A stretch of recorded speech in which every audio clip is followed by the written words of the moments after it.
산하엽이라고 하는 꽃이 있습니다.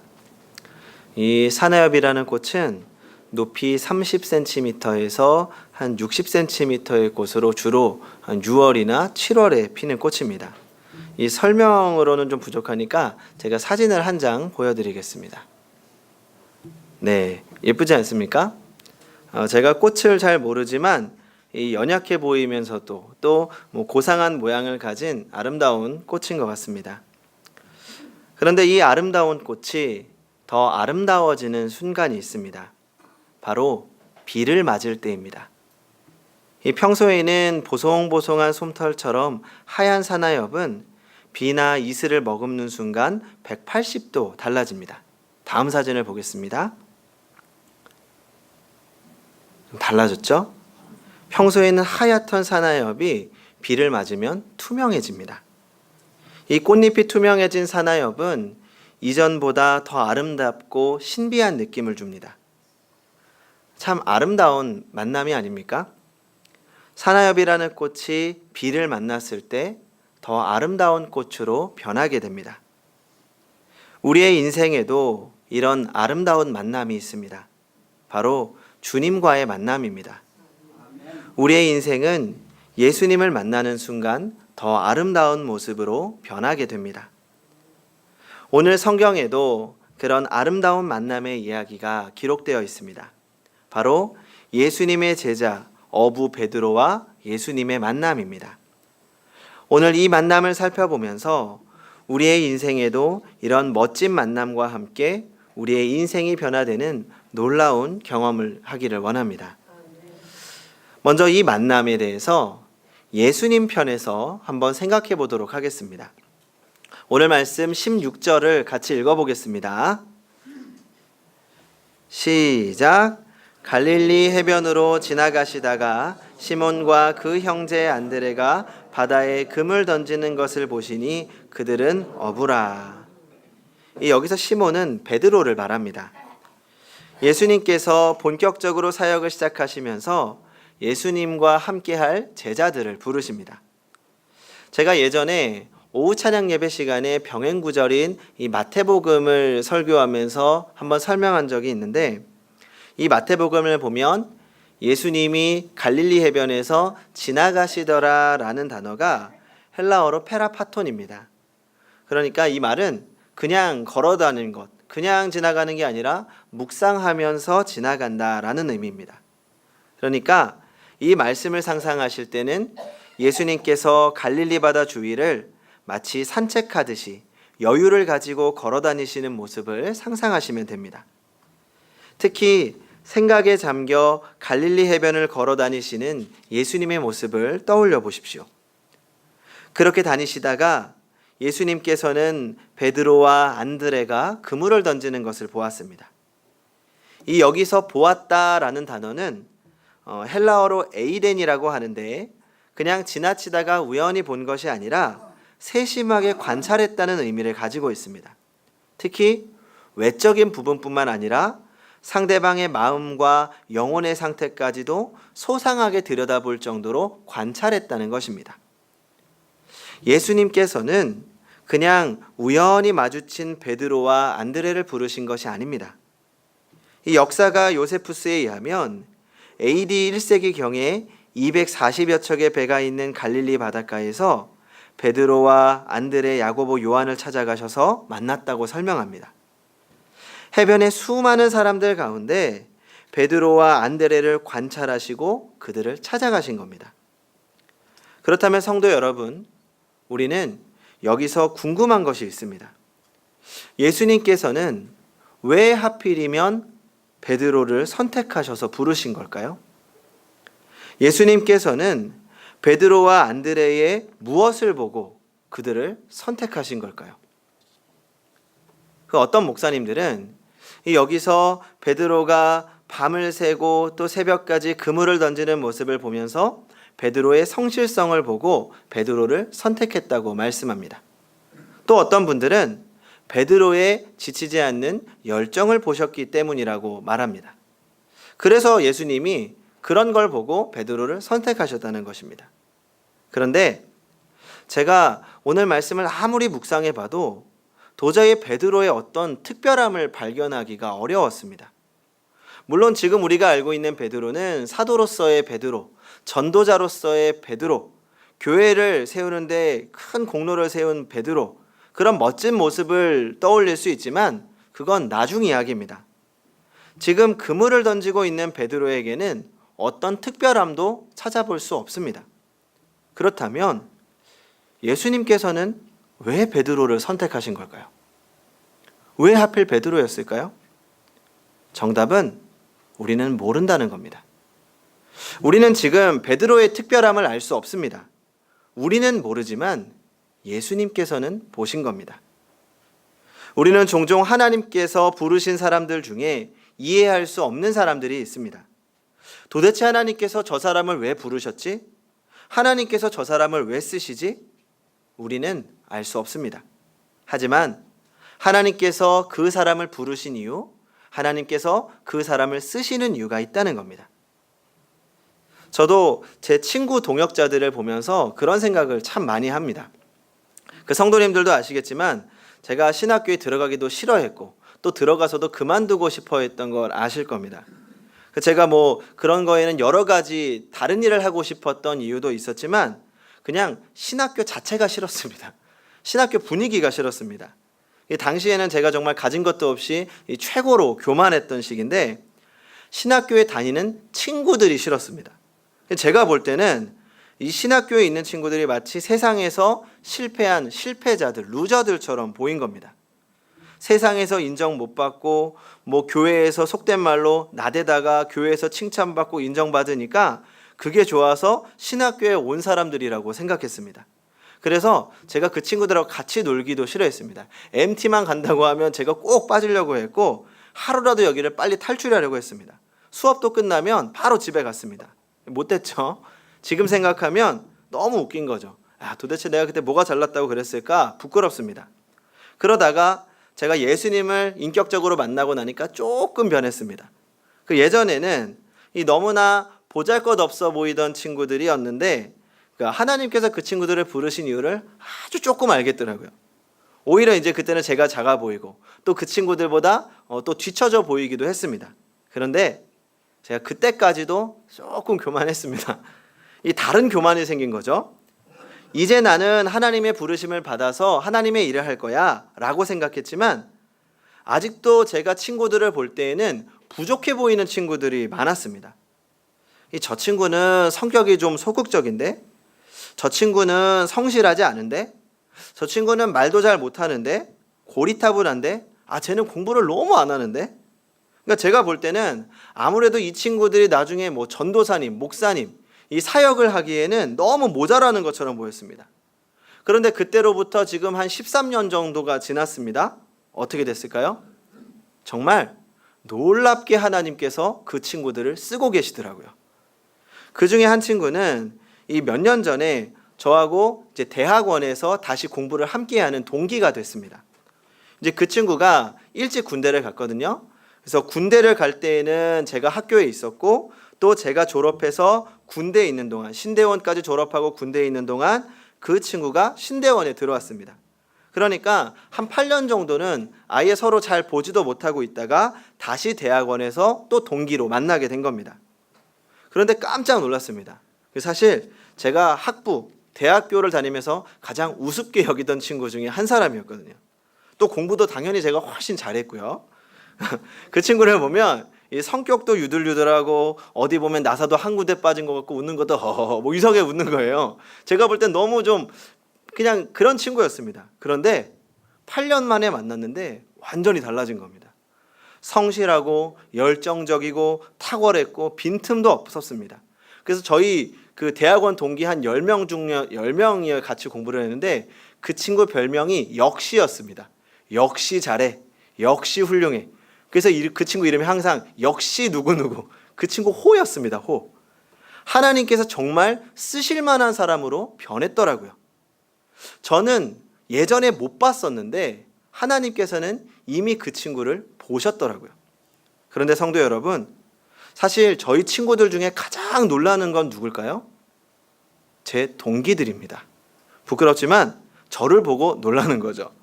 제가 저희 대학부 동기들이 학부 1학년 1학기 때 만나서 이제 친구들 이야기를 많이 하지 않습니까? 아, 누가 좀 걱정된다라고 얘기하면 가장 1순위로 올라오는 게 저였습니다. 제가 이제 신학교 돌아와서 방황하는 것도 이제 친구들이 잘 알고 있었으니까 이제 걱정하는 거죠. 가장 고쳐지지 않은 게 제 입술, 이 욕이 멈추질 않는 거예요. 이 남고 생활 3년이면 많은 걸 배웁니다.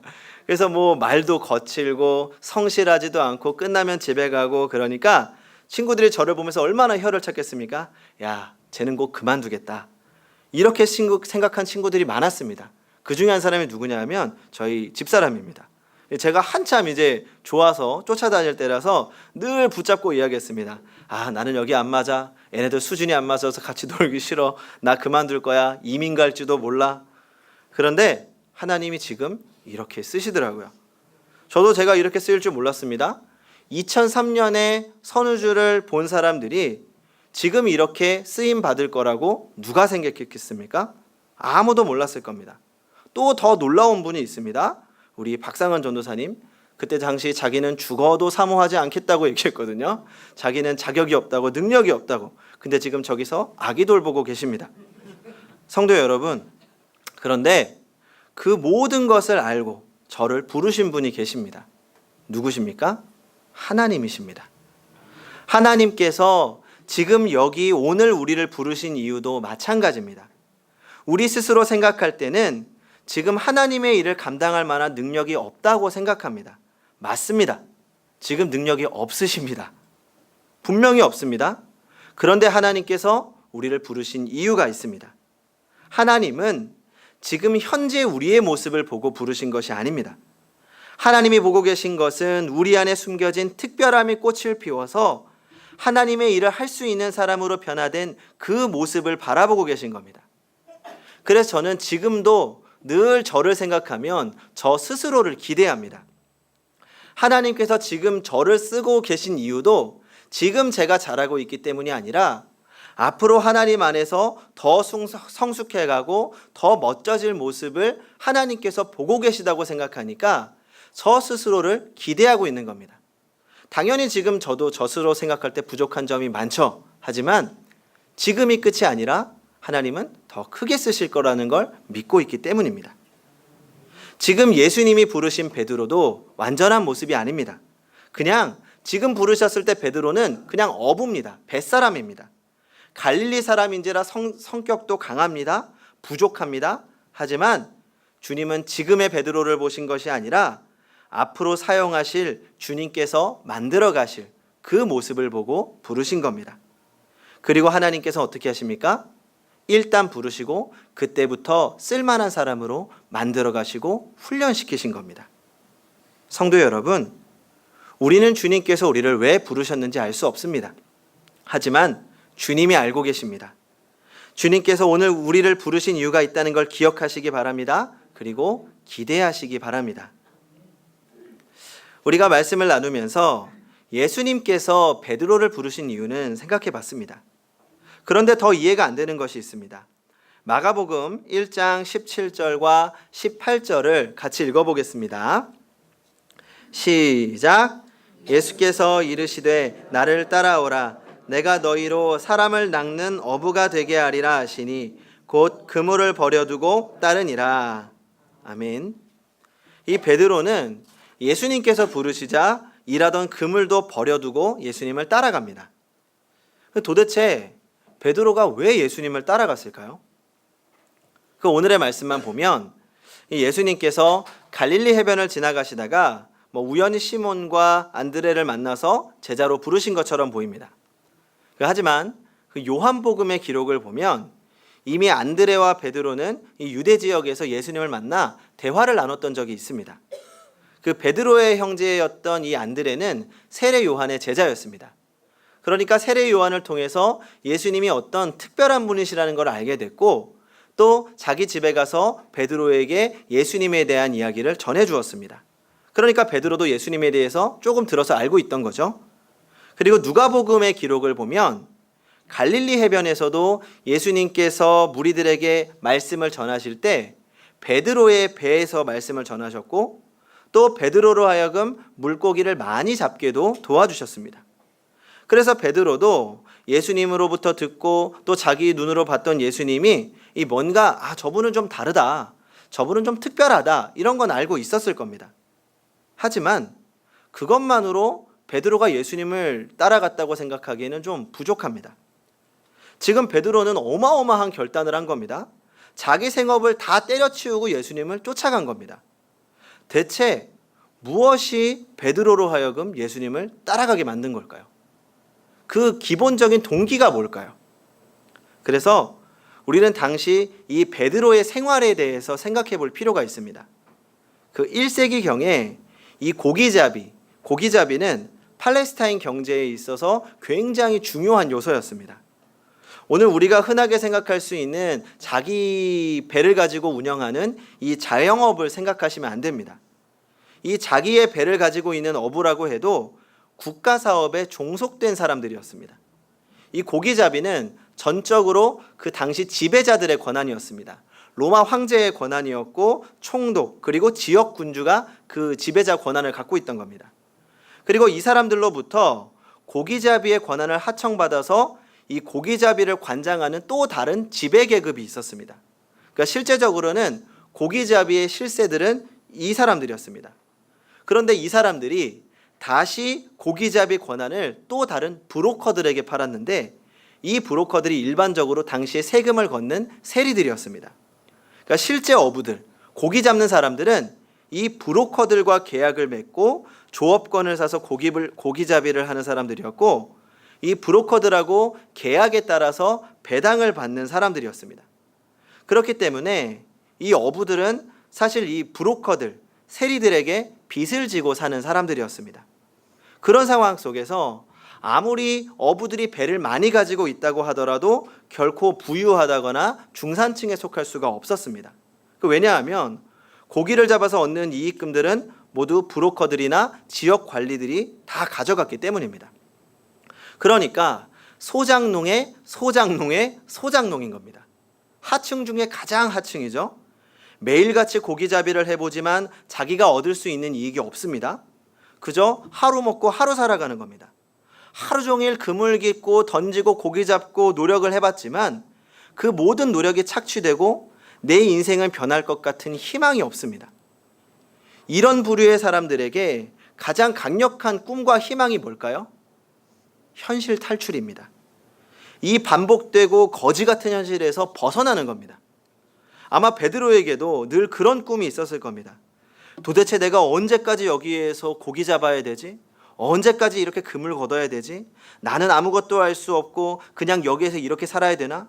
도대체 나는 여기서 벗어나고 싶다. 어떻게 해야 되지? 그렇게 절망 속에서도 막연한 꿈을 꾸고 있었을 겁니다. 그런데 그때 예수님께서 찾아오신 겁니다. 뭔가 특별한 걸 보여주셨습니다. 저분은 뭔가 다르다. 그때 예수님께서 베드로를 부르셨습니다. 사람을 낚는 어부가 되게 하리라. 내가 너의 인생을 바꿔주겠다. 물론 이 예수님이셨기 때문에 어떤 신적인 확신을 베드로에게 주셨는지 모르겠습니다. 하지만 베드로의 입장에서는 아주 신라 같은 희망이라도 붙잡고 싶었을 겁니다. 내 인생이 변할 수만 있다면, 여기서 벗어날 수만 있다면, 조금이라도 변할 수만 있다면 이분을 따라가서 내가 바뀔 수 있다면. 그리고 그는 그물을 버려두고 예수님을 따라갑니다. 성도 여러분, 우리가 예수님을 따라가는 이유, 이 아까운 주일 아침에 시간을 쪼개서 예배를 드리는 이유가 무엇입니까? 무엇인가 예수님을 통해서 우리의 인생이 조금이라도 변화되기를 기대하고 따라가는 것 아닙니까? 그렇다면 훌륭한 선택을 하신 겁니다. 결국 베드로의 선택은 옳았습니다. 예수님을 따라감으로 베드로의 인생이 변했습니다. 희망 없이 그물을 걷던 어부의 인생에서 미래의 전도자로, 복음 전도자로서, 하나님의 일꾼으로서 그 인생이 변한 것입니다. 성도 여러분, 예수님을 만나면 인생이 변합니다. 발가락 시인이라고 불리우는 이홍렬 시인이라고 있습니다. 이 이홍렬 시인은 뇌성마비 장애인으로 오직 유일하게 움직일 수 있었던 왼쪽 발가락으로 시를 쓰시는 분입니다. 그 이홍렬 씨는 태어나서 돌을 2달 앞둔 어느 날 이 고모가 없다가 뒤로 떨어뜨리는 바람에 손가락 하나도 움직일 수 없는 상태가 됐습니다. 그 이후로 아버지는 어린 아기에게 눈길 한번 제대로 주지 않았습니다. 아무도 들여다보지 않는 골방에서 하루 종일 혼자 보내야 했고 형편이 어려워 약 한 채도 지어 먹이지 못했습니다. 그러다가 17살이 되어서 처음으로 병원에 가게 됐습니다. 그의 인생은 원망뿐이었습니다. 죽고 싶어도 죽을 수 없는 인생, 늘 변화를 꿈꿨지만 아무것도 변하지 않는 절망의 인생이었습니다. 그러다가 이 교회에 가면 낫는다는 이웃 아주머니의 말에 정말 신락 같은 희망을 붙잡고 반신반의로 어머니에게 엎혀서 교회를 가게 됐습니다. 무슨 일이 일어났을까요? 아무 일도 일어나지 않았습니다. 여전히 그의 몸은 움직이지 않았습니다. 아무것도 변하지 않았습니다. 그저 무의미함 속에서 반복되는 예배를 드릴 뿐이었습니다. 그런데 어느 순간 말씀 속에서 예수님이 찾아오셨습니다. 왜, 무엇 때문인지 알 수 없지만 원망 가득하던 이홍렬 씨를 예수님이 만나주셨습니다. 예수님을 만나고 나서 아무것도 변하지 않았지만 모든 것이 변했습니다. 여전히 몸을 움직일 수는 없었습니다. 하지만 꿈이 생겼습니다. 이 내 몸으로 하나님을 찬양하고 하나님께 영광을 돌리고 싶다. 하나님께 쓰임받고 싶다. 그때부터 손으로는 연필을 잡을 수 없어서 발가락에 연필을 끼워 글을 연습하고 배우고 시를 썼습니다. 어느 날부터인가 그의 글에는 하나님의 형상이 스며들기 시작했습니다. 하나님께 매달릴수록 마음에는 평안함이 깃들고 몸을 원망했던 마음도 가족을 미워했던 마음도 하나님 앞에 풀어놓았을 때 그 삶은 더 이상 원망이 아닌 희망의 노래가 되어 한 편의 시로 태어났습니다. 예수님을 만나 그의 인생이 변한 것입니다. 그러자 그때부터 또 다른 변화가 시작됐습니다. 입술 한 번 떼기조차 힘겨워 발가락으로 겨우 써내려갔던 시, 하나님은 그 시에 사랑을 불어주셨고 희망을 새겨주셨습니다. 평생 자기 손으로는 손가락질 한번 못할 것이라고 했던 그가 23살에 어설프게나마 처음으로 자기 손으로 밥을 먹게 되었고 누군가 붙잡아줘도 일어설 수 없었던 다리가 힘을 얻어 처음으로 아무것도 잡지 않고 화장실을 다녀오게 됐습니다. 그리고 그 이후에는 결혼도 하고 늘 감사하면서 소박한 시로 하나님께 영광을 돌리며 살고 있다고 합니다. 자신의 인생을 저주하며 살던 인생이 예수님을 만나 사랑과 희망의 인생으로 변한 것입니다. 그런 이홍렬 시인의 시 한 편을 나누려고 합니다. 제목은 황무지입니다.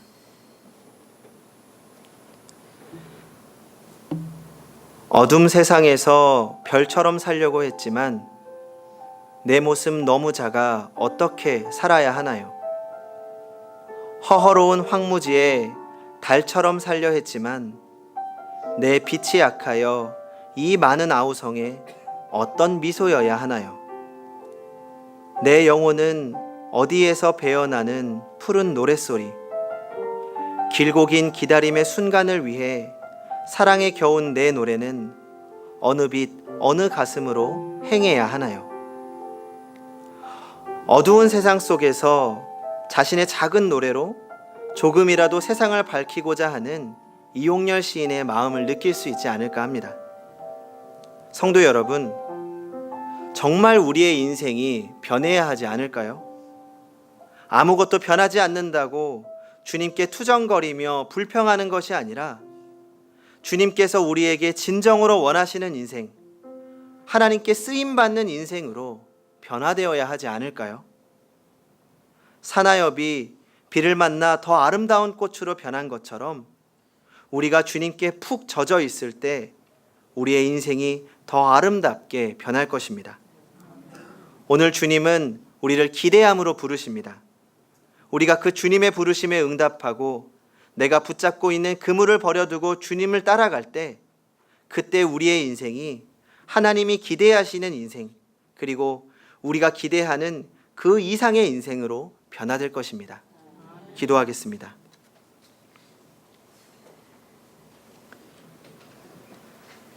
조용하면서 엄숙하게 우리를 부르시는 주님, 우리를 향한 기대를 갖고 부르시는 주님의 음성을 듣습니다. 여전히 나 스스로 부족하고 초라해 보이지만 주님께서 나를 바라보실 때 더 크고 아름다운 모습들이 있을 줄 믿습니다. 이제 베드로처럼 주님을 만나 주님을 따르면서 주님이 기대하시는 모습으로 변해가기 원합니다. 우리가 붙잡고 있는 그물을 버려두고 주님과 동행하며 주님의 은혜에 푹 젖어 살게 하여 주시옵소서. 그렇게 우리의 인생이 더 아름다운 변화 가운데 성숙해져 갈 것을 기대합니다. 그렇게 우리의 모든 인생에 주님께서 동행하시고 함께 하실 것을 믿으며 예수님의 이름으로 기도합니다. 아멘.